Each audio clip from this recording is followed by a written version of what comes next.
சின்ன மருமகள்ல அடுத்து என்ன நடக்க போகுது அப்படின்னு பார்த்தீங்கன்னா, அப்பத்தா வந்து இறந்து போற மாரி ஆக்ட் பண்ணியிருக்காங்க. அப்பத்தாவ தூக்குற நேரம் வந்துருச்சுப்பா. சீக்கிரமா அவங்களுக்கு செய்ய வேண்டிய சடங்கெல்லாம் செய்யணும் அப்படின்னு சொல்றாங்க. உடனே ராஜாங்கத்துக்கு ஞாபகம் வருது. ஒரு நிமிஷம் நம்ம அம்மா ஏதோ ஆசையெல்லாம் எழுதி வைக்கிறேன் அப்படின்னு சொல்லிட்டு ரெங்கு பெட்டிக்குள்ள அவங்க ஆசையெல்லாம் எழுதி வச்சிருக்காங்க. அவங்க ஆசைப்படியே அதை நம்ம படிச்சு காட்டுவோம். அவங்க ஆசையை நிறைவேற்றிட்டு நம்ம அவங்கள இங்கேருந்து தூக்கிட்டு போவோம் அப்படின்னு சொல்லிட்டு எல்லாரும் சேர்ந்து முடிவெடுக்கிறாங்க. அதே மாதிரியே சன்னாசி போய் அந்த அப்பத்தா எழுதின ஒரு நோட்டில் அவங்க ஆசையெல்லாம் எழுதி வச்சிருந்த நோட்டை எடுத்துட்டு வர்றாரு. அந்த நோட்டில் வந்துட்டு என்னோட ஆசையை என்னோட மய ராசாங்கம் தான் படிக்கணும் அப்படின்னு சொல்லிட்டு அதில் எழுதியிருக்கு. அதில் வந்து இந்த மாதிரி தமிழ்ச்செல்வியும் சேதுவும் சேர்ந்து வாழணும் அப்படின்னு சொல்லிட்டு உறுதிமொழி எடுத்தே ஆகணும் அப்படின்னு அப்பத்தா எழுதி வச்சிருக்காங்க. இதை கேட்டுட்டு சாவித்திரி வந்து ஷாக் ஆகுது. என்னனே அம்மா ஏதோ திட்டம் போட்டு இதை பண்ண மாதிரி இருக்கே, ஏதோ இவளை போய் நம்ம வீட்டுக்குள்ள எப்படி நீ கூட்டிட்டு வர முடியும்? இவ நமக்கு எவ்வளவு பெரிய துரோகத்தை பண்ணியிருக்கா. அப்படி இருக்கும்போது சேர்ந்து வாழ பிடிக்காத சேதுவை போய் இவளுக்கு ஏனே நம்ம திரும்பவும் சேர்த்து வைக்கணும் அப்படின்னு சொல்லிட்டு சாவித்திரி கத்துது. உடனே ராஜாங்க சொல்றாரு, விடு சாவித்ரி, எல்லாம் அம்மாவோட ஆசை. இது அம்மாவோட ஆசைப்படியே அவங்க ரெண்டு பேரும் சேர்ந்து வாழட்டும் அப்படின்னு ராஜாங்கமும் சொல்லிடுறாரு. இதுல யாரும் தலையிடக்கூடாது அப்படின்னு சொல்லிடுறாரு. அப்புறம் பார்த்தா அப்பத்தா முன்னாடி வந்து ராஜாங்க வந்து அப்பத்தா எழுதின அந்த கடிதத்தை எடுத்து படிக்கிறாரு. அதுல வந்து என்னோட ஆசைப்படி தமிழ்ச்செல்வியும் சேதுவும் சேர்ந்து வாழணும். இனிமே எக்காரணத்தை கொண்டும் நாங்க பிரிய மாட்டோம். ரெண்டு பேரும் இப்போ எங்க அப்பத்தா முன்னாடி சத்தியம் பண்ணிக்கிறோம் அப்படின்னு சொல்லிட்டு அதுல எழுதியிருக்கு. அதே மாதிரியே தமிழும் சேதுவும் சேர்ந்து அப்பத்தா முன்னாடி சத்திய பிரமாணம் பண்றாங்க. இதை பார்த்துட்டு ஈஸ்வரி வந்து ஷாக் ஆகுது. என்னடி இது, ஏதோ கிளவி பிளான் பண்ண மாதிரி இருக்கு. இந்த தமிழ்ச்செல்வியை திரும்பவும் வீட்டுக்குள்ள கூட்டிட்டு வரணும் அப்படின்னு சொல்லிட்டு தான் இந்த கிளவி ஏதோ பண்ணியிருக்கு திட்டம் போட்டு அப்படின்னு இந்த ஈஸ்வரி வந்து பேசிக்கிட்டு இருக்கு. அதே மாதிரியே தமிழும் சேதுவும் சத்திய பிரமாணம் பண்ணி முடிச்சுட்டாங்க. சரி, எல்லாம் முடிஞ்சிருச்சுலப்பா, நம்ம தமிழ்ச்செல்வியும் சேதுவும் இனிமே சேர்ந்து வாழணும்.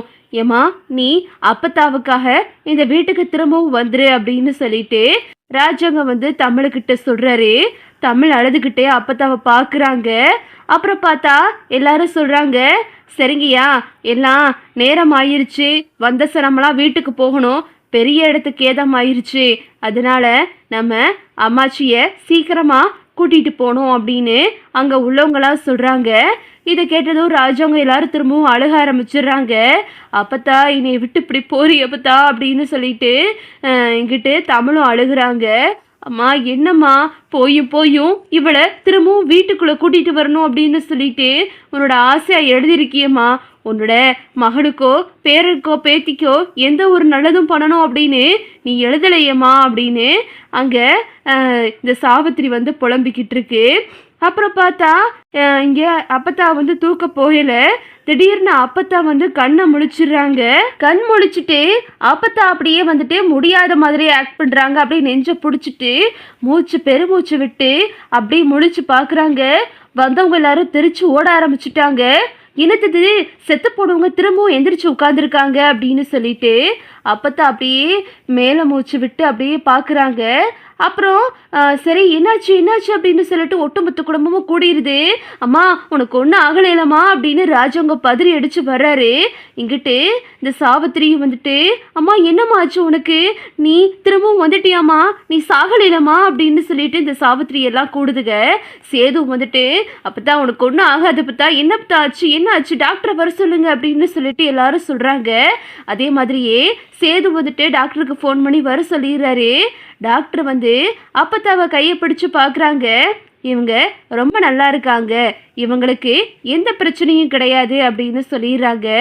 ஏதோ சின்ன மயக்கம்தான், ஏதாவது மினி ஹார்ட் அட்டாக் மாதிரி கூட வந்திருக்கலாம், அதனால தான் இவங்க கொஞ்ச நேரம் பேச்சு மூச்சு இல்லாமல் இருந்திருக்காங்க, அதுக்காக ஏன் நீங்கள் இப்படிலாம் பண்ணீங்க அப்படின்னு டாக்டர் கேட்கவும், மேடம் எங்கள் ஊர் வைத்தியர் தான் அப்படி சொன்னாங்க அப்படின்னு சொல்லும்போது, சரிங்க சார் கூட்டம் கூடாமல் நீங்கள் கொஞ்சம் எல்லாத்தையும் வெளியே அனுப்புங்க, அவங்கள கொஞ்சம் ரெஸ்ட் எடுக்க வைங்க அப்படின்னு சொல்லிட்டு டாக்டர் சொல்லவும் சரிங்க அப்படின்னு சொல்லிட்டு எல்லாரையும் வீட்டுக்கு போக சொல்லிடுறாங்க.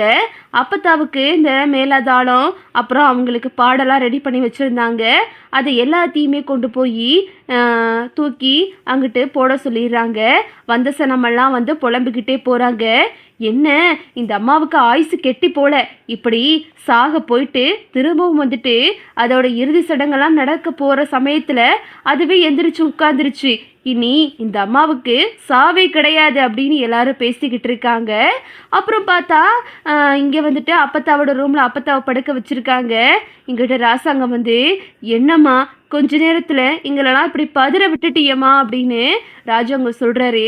இங்கிட்ட சாவித்திரி வந்து அம்மா என்னம்மா இப்படி பண்ணிட்ட, நீ செத்துட்டேன்னு நினச்சி உனக்கு செய்ய வேண்டிய காரியம்லாம் செஞ்சு உன்னோட இறுதி ஆசையெல்லாம் கூட நிறைவேற்றுற அளவு வந்துட்டோமா அப்படின்னு இங்கிட்டு நம்ம சாவித்திரி சொல்லுது. உடனே அப்பத்தா வந்து ஐயா ராசாங்கோ நீங்களாம் ரொம்ப பதறி போயிட்டீங்க போலையா, எனக்கு ஒரு மாதிரியா வந்துச்சுயா, அப்படியே படுத்துட்டேன், அப்புறம் என்ன நடந்துச்சுன்னே எனக்கு தெரியாதியா. தமிழ்ச்செல்வியும் சேதுவும் என் முன்னாடி நின்று சத்திய பிரமாணம் பண்ணது தான் எனக்கு ஞாபகம் இருக்கு. அதோட தான் நான் எனக்கு திடீர்னு ஒரு மாதிரி மூச்சு வாங்க ஆரம்பிச்சு நான் சுயநினைவுக்கே வந்த ராசாங்கம் அப்படின்னு அப்பத்தா சொல்கிறாங்க. சரிம்மா, நீ எங்கிட்ட திரும்பவும் எங்களுக்காக வந்ததே பெரிய விஷயம் அப்படின்னு சொல்லிட்டு ராஜாங்கமும் சொல்லிக்கிட்டு இருக்காரு. உடனே அப்பத்தா சொல்கிறாங்க, என்ன ராசாங்கம், எனக்கு நான் சொன்ன மாதிரியே எல்லாமே என்னோட சாவுக்கு ரெடி பண்ணிட்ட போலையே, எல்லாம் நான் சொன்ன மாதிரியே சூப்பராக பண்ணிட்டியே ராசாங்கம். வெளியில் மேலதாளத்துலேருந்து இங்கிட்டு பன்னீர்லேருந்து எல்லாம் எனக்கு ரெடி பண்ணி கொடுத்துட்ட ராசாங்கம் அப்படின்னு அப்பத்தா சொல்கிறாங்க. அம்மா போமா, இப்படிலாம் பேசாதம்மா அப்படின்னு சொல்லிட்டு ராஜாங்கமும் சொல்லிக்கிட்டு இருக்காரு. அப்பத்தான் சொல்கிறாங்க, சரியா ராசாங்கம், நீ நான் என்னோட ஆசைப்படி தமிழ்ச்செல்வியும் சேதுவையும் சேர்த்து வச்சேல, அது இனிமே மாற வேணாம். தமிழ்ச்செல்வியை திரும்பவும் வீட்டுக்குள்ளே நம்ம கூப்பிட்டுக்கிருவோம் அப்படின்னு அப்பத்தான் சொல்கிறாங்க. உடனே சாவித்திரி வந்து அம்மா நீ செத்துட்ட, உன்னோட ஆசையை நிறைவேற்றணும் அப்படின்னு சொல்லிட்டு தான் தமிழும் சேதுவும் ஓ முன்னாடி நின்று சத்தியப்பிரமாணம் பண்ணாங்க. இப்போ என்னடானா நீ திரும்பவும் அவங்கள சேரணும்னு சொல்கிற, நீ தான் நல்லா ஆயிட்டேல, அப்புறம் என்ன, அவங்க 2 பேரும் அவங்க விருப்பப்படியே இருந்துக்கிறட்டும் அப்படின்னு இந்த சாவித்திரி சொல்லுது. உடனே அப்பத்தா சொல்கிறாங்க, ஐயா ராசாங்கம், நான் இன்னும் எம்பட்டு இருந்துட போகிறேன், ஏதோ 6 மாதமோ 1 வருஷமோ அவ்வளோதான். எனக்கே இப்போ என்ன நடந்துச்சுன்னே தெரியாத அளவு நடந்து போச்சு. என்னோட இறுதி சடங்கை நான் பார்த்த மாதிரி ஆயிடுச்சியா. இனிமே என்னோட ஆசை என் பேரை சேதுவும் என் பேத்தி தமிழ்ச்செல்வியும் இந்த வீட்டில் சேர்ந்து வாழணும் தாயா. இந்த வீட்டோட வாரிசு அந்த புள்ள வயிற்றுல வளர்ந்துக்கிட்டு இருக்கியா, அந்த பிள்ளையோட நான் குழந்தைய நான் பார்க்காம போக மாட்டேயா. நீ தமிழை திரும்பவும் வீட்டுக்குள்ளே வர சொல்லியா அப்படின்னு ராஜாங்கத்துக்கிட்ட அப்பத்தா சொல்கிறாங்க. உடனே ராஜாங்கம் சொல்கிறாரு, அம்மா இதில் என்னம்மா என்னால் பேச முடியும் அப்படின்னு அமைதியாக சொல்கிறாரு. உடனே அப்பத்தா வந்து தமிழ்ச்செல்வி நீ எனக்காக இதை பண்ணணும், நீயும் தமிழ் சேதுவும் திரும்பவும் இந்த வீட்டுக்குள்ளே வரணும் அப்படின்னு அப்பத்தா சொல்கிறாங்க. அப்பத்தா என்னப்பத்தா இவ கூட திரும்பவும் என்னை சேர்த்து வைக்க பார்க்குறியா அப்படின்னு சொல்லிட்டு சேது ஒரு பக்கம் அப்பத்தா கிட்ட கோவப்படுறாரு. உடனே தமிழ் சொல்கிறாங்க, சரிங்க அப்பத்தா, நான் உங்களுக்காக இந்த முடிவுக்கு நான் சம்மதிக்கிறேன் அப்படின்னு சொல்கிறாங்க. அப்புறம் பார்த்தா மறுநாள் வந்துட்டு எல்லாரும் தூங்க போயிடுறாங்க. மறுநாள் ஆகிருது. காலையில் தமிழும் சேதுவும் பேக் எடுத்துகிட்டு திரும்பவும் வீட்டுக்குள்ளே வர்றாங்க. அப்போத்தான் வந்து தமிழுக்கு ஆர்த்தி கரைச்சி தமிழை வந்து வீட்டுக்குள்ளே கூட்டிகிட்டு வர்றாங்க.